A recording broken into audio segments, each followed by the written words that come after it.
साथियों नमस्कार, स्वागत है आप सभी का target with MG Sharma YouTube channel पर। साथियों, प्रत्येक वीडियो में मेरा यह प्रयास रहता है कि अगला वीडियो कुछ बेहतर रहे। पिछले वीडियो में आप सभी का बेहतर सपोर्ट एवं प्यार मिला, आगे ऐसे ही प्यार बनाए रखें। मैं तहे दिल से आप सभी का धन्यवाद करता हूं। जो भाई बहन चैनल पर अभी नए हैं वो चैनल को सब्सक्राइब कर लें और साथ ही लाइक शेयर करते रहें, जिससे हमें मोटिवेशन मिलता रहे। आप सबके मोटिवेशन के लिए मैं कुछ चंद लाइनें बोलना चाहूँगा। कठिन राहों में भी आसान वो सफ़र बनाते हैं, कठिन राहों में भी आसान वो सफ़र बनाते हैं, जो मुश्किलों के वक्त भी सदा मुस्कुराते हैं। मंजिलें करती प्रतीक्षा हर पल उस राही का, लगा के सीढ़ियाँ जो आसमां पर घर बनाते हैं, जो आसमां पर घर बनाते हैं। साथियों, आज के सेशन में हम यूथ कंपटीशन टाइम्स के प्रैक्टिस सेट 3 जीएस के 50 महत्वपूर्ण प्रश्नों को करने वाले हैं। तो बिना समय गंवाए हुए चलो शुरू करते हैं। हमारा आज का पहला क्वेश्चन है, भारतीय कृषि अनुसंधान परिषद की स्थापना हुई है, कब हुई है? 1909, 1919, 1929 और 1939। तो इसका राइट आंसर हो जाएगा 1929। भारतीय कृषि अनुसंधान परिषद की स्थापना 1929 ईस्वी में हुई है। हमारा अगला क्वेश्चन है, क्वेश्चन नंबर 102, धान में खैरा बीमारी का कारण है जस्ते की कमी, फफूंद का प्रकोप, क्षारीयता या मैग्नीशियम की कमी। तो इसका राइट आंसर हो जाएगा ऑप्शन ए, जस्ते की कमी। दोस्तों, जैसे चित्र से आपको स्पष्ट है कि जस्ते की कमी से पत्तियों में पीलापन पड़ जाता है और पत्तियां रोगग्रस्त हो जाती हैं। तो इसका राइट आंसर हमारा हो जाएगा जस्ते की कमी। चलिए अगले प्रश्न पर चलते हैं। हमारा अगला क्वेश्चन है 103, तेजाब वर्षा यानी एसिड रेन पर्यावरण में निम्न प्रदूषण से होती है? कार्बन मोनोऑक्साइड एवं कार्बन डाइऑक्साइड, कार्बन डाइऑक्साइड एवं नाइट्रोजन, ओजोन तथा कार्बन डाइऑक्साइड या नाइट्रस ऑक्साइड एवं सल्फर डाइऑक्साइड। तो इसका राइट आंसर हो जाएगा ऑप्शन डी, नाइट्रस ऑक्साइड एवं सल्फर डाइऑक्साइड। चलिए अगले प्रश्न पर चलते हैं। हमारा अगला प्रश्न है 104, साइमन कमीशन पहली बार भारत आया 1926 में, 1928 में, 1939 में या 1942 में? तो इसका राइट आंसर हो जाएगा ऑप्शन बी, 1928 में। साइमन कमीशन पहली बार भारत में 1928 ईस्वी में आया था। चलिए अगले प्रश्न पर चलते हैं। हमारा अगला क्वेश्चन है, क्वेश्चन नंबर 105, अखिल भारतीय किसान महासभा सर्वप्रथम कहाँ आयोजित की गई? कलकत्ता, मद्रास, लखनऊ, पटना? तो इसका राइट आंसर हो जाएगा Lucknow, option C, Lucknow.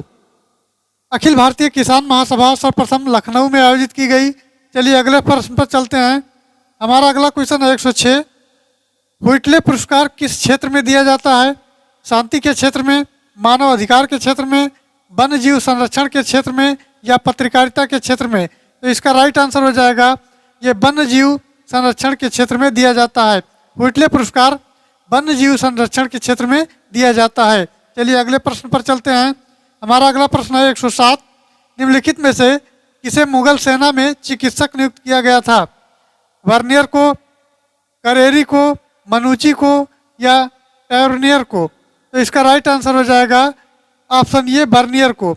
Option ये, बर्नियर को मुगल सेना का चिकित्सक नियुक्त किया गया था। चलिए अगले प्रश्न पर चलते हैं। हमारा अगला क्वेश्चन है 108, मॉन्ट्रियल प्रोटोकॉल निम्नलिखित में से किसके रक्षण से संबंधित है? हरित गृह गैसें, अम्लीय वर्षा, ओजोन परत या संकटग्रस्त प्रजाति? तो इसका राइट आंसर हो जाएगा ऑप्शन सी, ओजोन परत। मॉन्ट्रियल प्रोटोकॉल निम्नलिखित में से ओजोन परत से संबंधित है। चलिए अगले प्रश्न पर चलते हैं। हमारा अगला क्वेश्चन है 109, दामोदर घाटी निकलती है तिब्बत से, छोटा नागपुर के पठार से, नैनीताल के पास से या सोमेश्वर पहाड़ी के पश्चिमी ढाल से? तो इसका राइट आंसर हो जाएगा छोटा नागपुर पठार से निकलती है। ऑप्शन बी राइट आंसर होगा, दामोदर नदी छोटा नागपुर के पठार से निकलती है। चलिए अगले प्रश्न पर चलते हैं। हमारा अगला क्वेश्चन है 110, मगध की प्रारंभिक राजधानी कौन सी थी?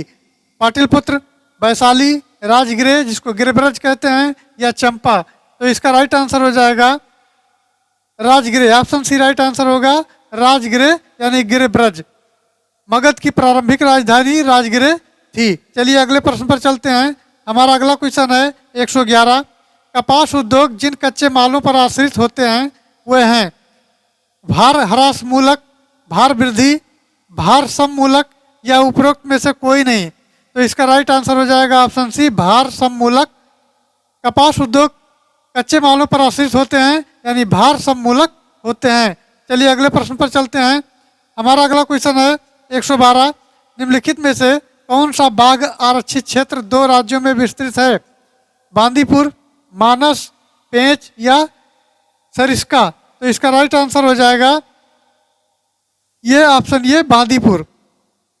बाघ आरक्षित क्षेत्र 2 राज्यों में विस्तृत है अर्थात बांदीपुर तक विस्तृत है, बांदीपुर में है।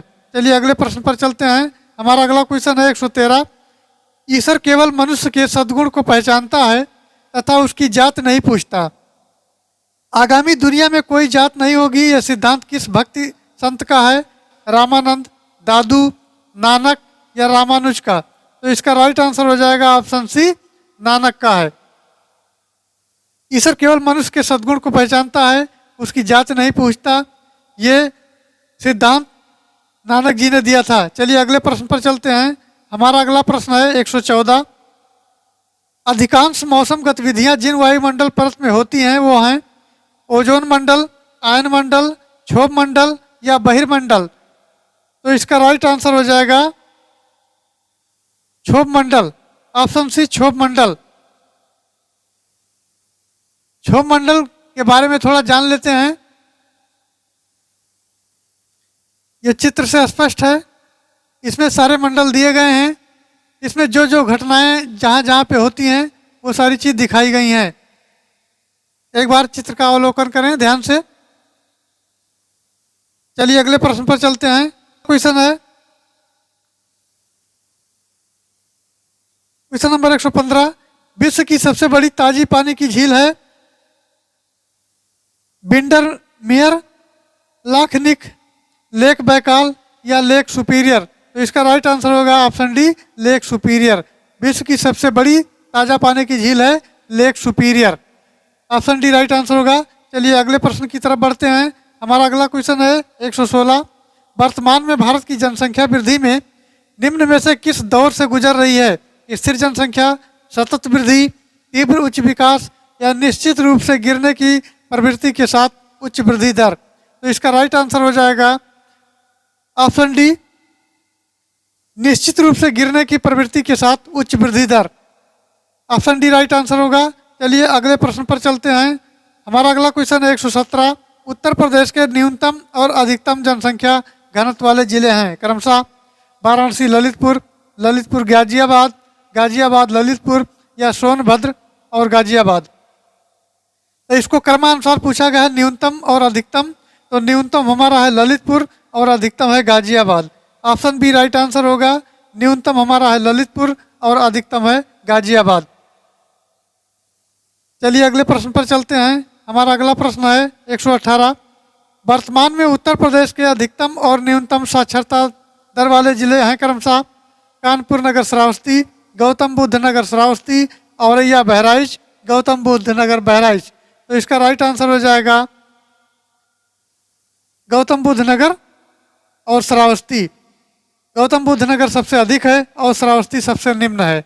इसका राइट आंसर होगा बी गौतम बुद्ध नगर और श्रावस्ती। चलिए अगले प्रश्न पर चलते हैं। हमारा अगला क्वेश्चन है 119। नामाचित्र नामफुक कोयला क्षेत्र भारत में कहाँ स्थित है? अरुणाचल प्रदेश में, असम में, मिजोरम में या नागालैंड में? तो इसका राइट आंसर हो जाएगा ये आपका ऑप्शन ये राइट आंसर होगा अरुणाचल प्रदेश में। नामाचिक नामफुक कोयला क्षेत्र अरुणाचल प्रदेश में स्थित है। चलिए अगले प्रश्न पर चलते हैं। हमारा अगला प्रश्न है 120। सरकार की पंचायती राज प्रणाली की प्रमुख विशेषताएं क्या हैं? इसमें सरकार की 3 श्रेणियां होती हैं। इसका लक्ष्य गांवों को सामाजिक एवं आर्थिक न्याय प्रदान करता है। जिला परिषद में इसके सदस्य के रूप में कुछ सांसद होते हैं या इनमें से सभी सही हैं?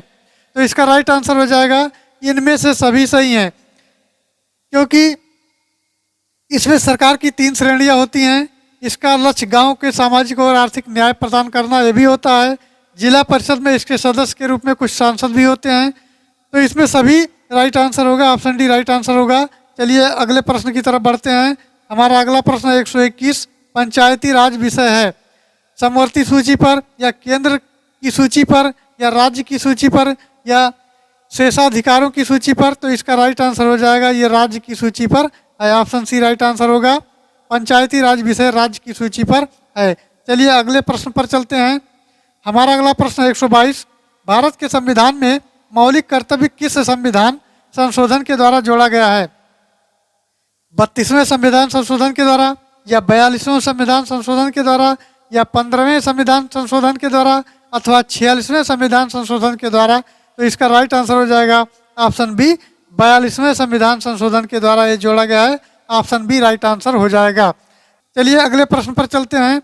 हमारा अगला प्रश्न है 123 यदि राष्ट्रपति एवं उपराष्ट्रपति का पद खाली हो तो भारत के राष्ट्रपति के पद पर कौन होता है?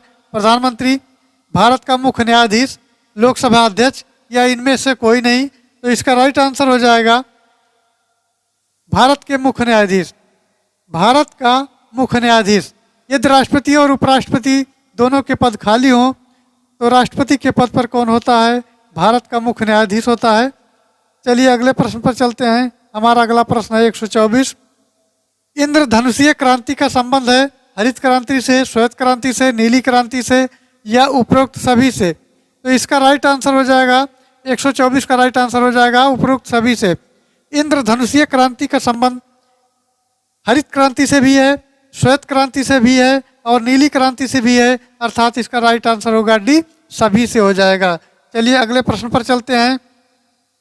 हमारा अगला प्रश्न 125 राष्ट्रीय नियोजन में रोलिंग प्लान की अवधारणा लागू की गई थी इंदिरा गांधी के द्वारा, राष्ट्रीय फ्रंट सरकार के द्वारा, जनता सरकार के द्वारा अथवा राजीव गांधी के द्वारा? तो इसका राइट आंसर हो जाएगा ये जनता सरकार के द्वारा लागू की गई थी। राष्ट्रीय नियोजन की रोलिंग प्लान जनता सरकार के द्वारा लागू की गई थी।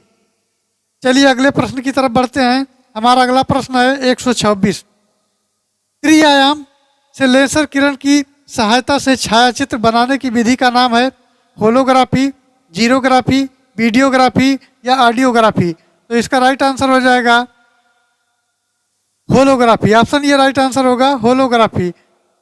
ऑप्शन ये राइट आंसर होगा होलोग्राफी। चलिए अगले प्रश्न पर चलते हैं 127 थर्मस बोतल एवं पेय पदार्थ को कुछ समय तक उसी ताप पर रखे रहने के लिए उसकी दीवारों पर निम्न परत चढ़ाई जाती है एल्युमिनियम पेंट, लेड चूर्ण, रजत परत या पारे की परत? तो इसका राइट आंसर हो जाएगा इस पे रजत परत चढ़ाई जाती है। ऑप्शन सी राइट आंसर होगा रजत परत। थर्मस बोतल एवं पेय पदार्थ को कुछ समय तक अगर ताप पर रखते हैं तो उसकी दीवारों पर रजत परत चढ़ाई जाती है। ऑप्शन सी इसका राइट आंसर होगा। चलिए अगले प्रश्न पर बढ़ते हैं। हमारा अगला प्रश्न 128 टमाटर में लाल रंग का कारण है कैप्सिसिन, लाइकोपिन या जैंथोफिल अथवा उपरोक्त में से कोई नहीं? तो इसका राइट आंसर हो जाएगा lycopene. Option B right answer होगा लाइकोपिन। चलिए अगले प्रश्न पर चलते हैं। हमारा अगला प्रश्न है 129 नींबू खट्टा किस कारण से होता है? हाइड्रोक्लोरिक अम्ल के कारण, एसिटिक अम्ल के कारण, टार्टेरिक अम्ल के कारण या साइट्रिक अम्ल के कारण? तो इसका राइट आंसर होगा ऑप्शन डी साइट्रिक अम्ल के कारण, यानी साइट्रिक एसिड के कारण नींबू खट्टा होता है। चलिए अगले प्रश्न पर चलते हैं। हमारा अगला प्रश्न है बहुत सा अच्छा प्रश्न है 130 प्लास्टर ऑफ पेरिस का सूत्र है CaSO4 CaSO4 into 2H2O, CaSO4 into H2O या 2CaSO4 whole twice into H2O? तो इसका राइट आंसर हो जाएगा option C 2CaSO4 into H2O। Option C right answer होगा 2CaSO4 इंटू H2O। चलिए अगले प्रश्न पर चलते हैं। हमारा अगला प्रश्न है 131 हाइड्रोफाइट है एक समुद्री जंतु है, एक जलीय पौधा है, पौधे का एक रोग है, या एक जड़ रहित पौधा है। तो इसका राइट आंसर हो जाएगा एक ये जलीय पौधा है। ऑप्शन बी राइट आंसर होगा, ये एक जलीय पौधा है। चलिए अगले प्रश्न की तरफ चलते हैं। हमारा अगला प्रश्न है 132। 132 देख लेते हैं। जेनेटिक्स निम्नलिखित में से किसका अध्ययन है? मेंडले का नियम, जैव विकास, डीएनए संरचना, या आनुवंशिकता विचरण। तो इसका राइट आंसर हो जाएगा आनुवंशिकता और विचरण। ऑप्शन डी राइट आंसर होगा, आनुवंशिकता और विचरण। चलिए अगले प्रश्न पर चलते हैं। हमारा अगला क्वेश्चन है 133। लैंगिक जनन से आनुवंशिक विचरण कैसे होता है? जीन के सम्मिश्रण से, क्रोमोसोम में बदलाव से, जीन के मिश्रण से, या उपरोक्त सभी से। तो इसका राइट आंसर हो जाएगा उपरोक्त सभी से।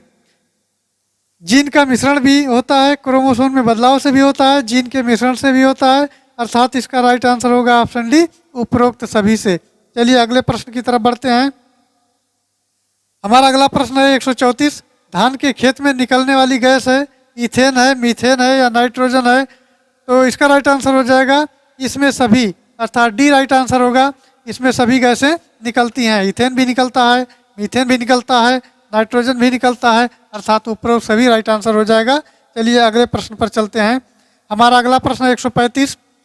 फसल लॉगिंग विधि या क्रॉप लॉगिंग मेथड है भूमि उर्वरता मूल्यांकन की, फसलों उत्पादन के लिए पोषक तत्वों की आवश्यकता जानने के लिए पौध विश्लेषण की, या फसलों के नुकसान को जानने की, या उर्वरकों की उपयोगिता परीक्षण की। तो इसका राइट आंसर हो जाएगा ऑप्शन बी राइट आंसर हो जाएगा, फसलों उत्पादन के लिए पोषक तत्वों की आवश्यकता जानने के लिए पौध विश्लेषण करते हैं, अर्थात फसल लॉगिंग विधि कहलाती है। ऑप्शन बी राइट आंसर हो जाएगा। चलिए अगले प्रश्न पर चलते हैं। हमारा अगला प्रश्न है, ये हो गया। चलिए अगले प्रश्न पर चलते हैं। हमारा अगला प्रश्न है 136। फल पकने में सहायक हार्मोन है जिबेरेलिन, जिब्रेलिन, या मार्फेक्टिन, इथिलीन, या आईबीए। तो इसका राइट आंसर हो जाएगा option C ethylene. Option C ethylene right answer हो जाएगा। फल पकने में सहायक हार्मोन है इथिलीन। चलिए अगले प्रश्न पर चलते हैं। हमारा अगला प्रश्न है 137। काली मिट्टी सबसे अधिक उपयुक्त है जूट की खेती के लिए, धान की खेती के लिए, कपास की खेती के लिए, अथवा गेहूं की खेती के लिए। तो इसका राइट आंसर हो जाएगा ऑप्शन सी कपास की खेती के लिए। काली मिट्टी हमारी जो है वो कपास की खेती के लिए सबसे अधिक उपयोगी है। चलिए अगले प्रश्न पर चलते हैं। हमारा अगला प्रश्न है 138। आईसी चिपों द्वारा निर्मित प्रथम डिजिटल कंप्यूटर माना जाता है एप्पल फर्स्ट बेक्स 780, IBM 1620, और IBM सिस्टम 360। तो इसका राइट आंसर हो जाएगा option C IBM 1620। IBM 1620 right answer होगा। चलिए अगले प्रश्न पर चलते हैं। हमारा अगला प्रश्न है 139। क्रायोजेनिक इंजन का इस्तेमाल होता है बोइंग में, तीव्र रेल इंजन के रूप में, स्पेस शटल में, या परमाणु भट्ठी में। तो इसका राइट आंसर हो जाएगा स्पेस शटल में। ऑप्शन सी राइट आंसर हो जाएगा स्पेस शटल में। चलिए अगले प्रश्न पर चलते हैं। हमारा अगला प्रश्न है 140। वायुमंडल में उपस्थित ओजोन परत अवशोषित करती है कॉस्मेटिक किरणों को, इंफ्रारेड किरणों को, अल्ट्रावायलेट किरणों को, या सभी विकिरणों को। तो इसका राइट आंसर हो जाएगा ऑप्शन सी अल्ट्रावायलेट किरणों को। ऑप्शन सी राइट आंसर हो जाएगा। वायुमंडल में उपस्थित ओजोन परत अल्ट्रावायलेट किरणों को अवशोषित करती है, इसका राइट आंसर हो जाएगा ऑप्शन सी। चलिए अगले प्रश्न पर चलते हैं। हमारा अगला प्रश्न है 141। निम्न में से कौन सी गैस वैश्विक उष्णता ग्लोबल वार्मिंग के लिए उत्तरदायी है?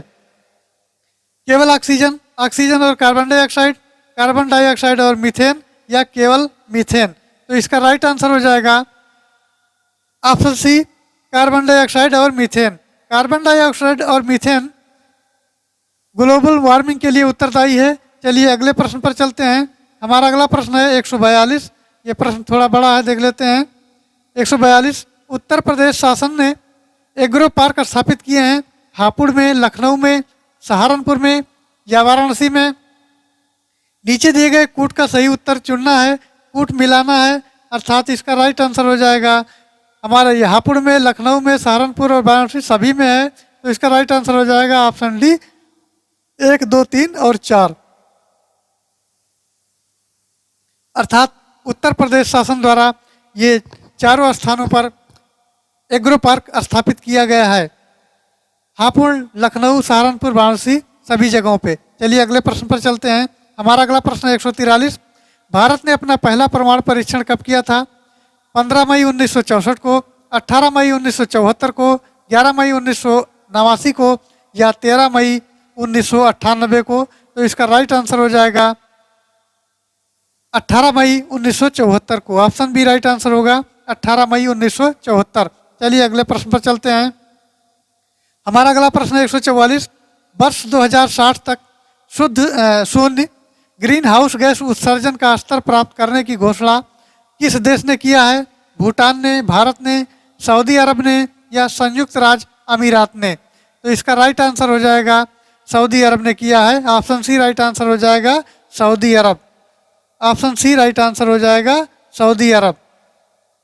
2060 तक शुद्ध शून्य ग्रीन हाउस गैस उत्सर्जन करने का स्तर ये सऊदी अरब प्राप्त करेगा। चलिए अगले प्रश्न पर चलते हैं। हमारा अगला प्रश्न है 145। उत्तर प्रदेश की अर्थव्यवस्था नामक पुस्तक किसके द्वारा लिखी गई है?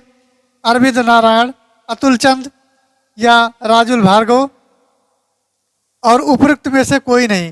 तो इसका राइट आंसर हो जाएगा ये उपयुक्त में से कोई नहीं। ऑप्शन डी राइट आंसर हो जाएगा। ऑप्शन डी राइट आंसर हो जाएगा। चलिए अगले प्रश्न पर चलते हैं। हमारा अगला प्रश्न है 146। निम्नलिखित में से किस क्रिकेट एसोसिएशन ने दुनिया के सबसे बड़े क्रिकेट बल्ले का अनावरण किया है? उत्तर प्रदेश, हैदराबाद, बिहार या पंजाब। तो इसका राइट आंसर हो जाएगा ऑप्शन बी हैदराबाद। इसका राइट आंसर हो जाएगा ऑप्शन बी हैदराबाद। चलिए अगले प्रश्न पर चलते हैं। हमारा अगला प्रश्न है 147। उत्तर प्रदेश सरकार ने किस स्टेशन का नाम बदलकर अयोध्या कैंट रखने का निर्णय किया गया है? फैजाबाद, अयोध्या, मडुआडी या मुगल सराय। तो इसका राइट आंसर हो जाएगा फैजाबाद। इसका राइट आंसर हो जाएगा फैजाबाद, क्योंकि फैजाबाद नाम को बदलकर अयोध्या कैंट रख दिया गया है और अयोध्या कर दिया गया है। अयोध्या पहले से था, अर्थात फैजाबाद का नाम बदलकर अयोध्या कैंट कर दिया गया है। और ये चित्र में आप देख सकते हैं, इस तरह ये अयोध्या का स्टेशन है और ये फैजाबाद का है, जो अब वर्तमान में अयोध्या कैंट के नाम से जाना जाता है। चलिए अगले प्रश्न पर चलते हैं। हमारा अगला प्रश्न है 148। A century is not enough पुस्तक के लेखक हैं सचिन तेंदुलकर, राहुल द्रविड़, सौरव गांगुली, सुनील गावस्कर। तो इसका राइट आंसर हो जाएगा Sourav Ganguly. Option C right answer हो जाएगा सौरव गांगुली। ये सेंचुरी इज नॉट एनफ पुस्तक के लेखक सौरव गांगुली हैं। चलिए अगले प्रश्न पर चलते हैं। हमारा अगला प्रश्न है 149। निम्नलिखित में से किस राज्य में भारत का पहला टेस्ट ट्यूब बन्नी भैंस का बछड़ा पैदा हुआ है? हरियाणा, पंजाब, गुजरात या बिहार। तो इसका राइट आंसर हो जाएगा ऑप्शन सी गुजरात। इसका राइट आंसर हो जाएगा ऑप्शन सी गुजरात। भारत का पहला टेस्ट ट्यूब बन्नी भैंस का बछड़ा गुजरात में पैदा हुआ है। चलिए अगले प्रश्न पर चलते हैं। हमारा अगला प्रश्न है और हमारा अंतिम प्रश्न भी मान लीजिए। देश का पहला राज्य वन्यजीव डीएनए परीक्षण विश्लेषण प्रयोगशाला उद्घाटन किया गया है? दिल्ली, हैदराबाद, पुणे या नागपुर। तो इसका राइट आंसर हो जाएगा option D Nagpur. Option D Nagpur इसका राइट आंसर हो जाएगा। इस तरह आज के सेशन के हमारे 50 महत्वपूर्ण प्रश्न पूरे हुए। फ्रेंड्स, आई होप जानकारी अच्छी लगी होगी। जानकारी अच्छी लगी हो तो चैनल को लाइक करें, सब्सक्राइब करें और शेयर करें। फिर मिलते हैं अगली वीडियो में अगले प्रैक्टिस सेट के साथ। Thanks for watching. जय हिंद।